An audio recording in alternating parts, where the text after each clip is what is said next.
Right. And then, Do you know this first, second, and third line of defense concept?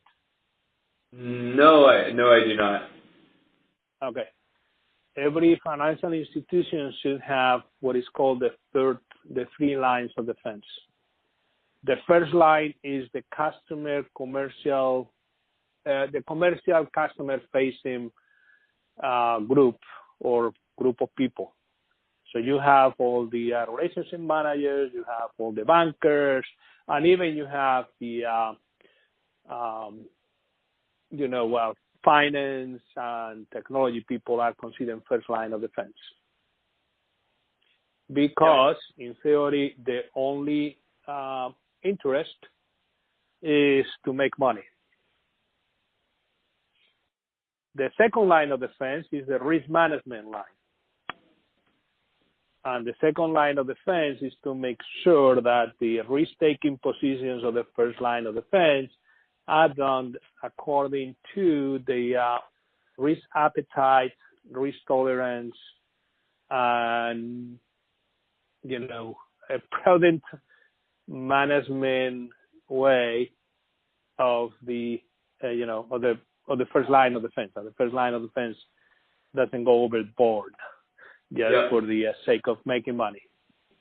And the third line of defense is internal audit that reviews, the processes, policies, procedures, and control indicators of the first and second line of defense to make sure that, everybody is online with the dictates of the board.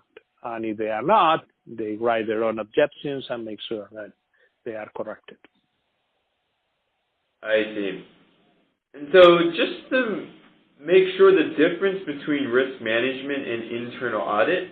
So internal audit is a separate team tasked with just going in and looking at various metrics, various parts of the business, and then reporting on any anomalies. Is that right? Yes, that is correct. That's internal audit. Okay. And who actually heads internal auditing? This would have to be different from risk management, right? Absolutely. Most institutions, all institutions need to have a chief internal auditor. I see. You can call it chief internal auditor, chief, what was my title? Chief audit executive, you call it whatever. Right. But a person identified and responsible for creating an audit plan that ensures that, all the policies, procedures, and of the bank are followed, and the risk management practices are sound enough. Perfect. All right, that makes a lot of sense. Thank you for walking me through those three lines of defense. I'd like to go back again to the risk management line of defense. And, now we know that it is headed by the chief risk officer. And I want to understand a bit, let's see if we can quantify this a little bit. Are there any sort of metrics that the chief risk officer cares a lot about, or is evaluated against in terms of financial risk management? A sound risk management practice should start for a process called risk identification and assessment. And in that process, are you still there, Dan? Yes. Risk identification and what is it? Assessment. Perfect. Yep.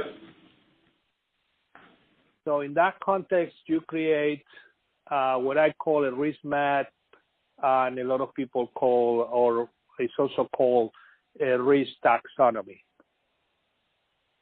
So you identified within your organization what are the risks that you have to measure, or what are the risks that you are taking. Yep. So that's just like in the whole organization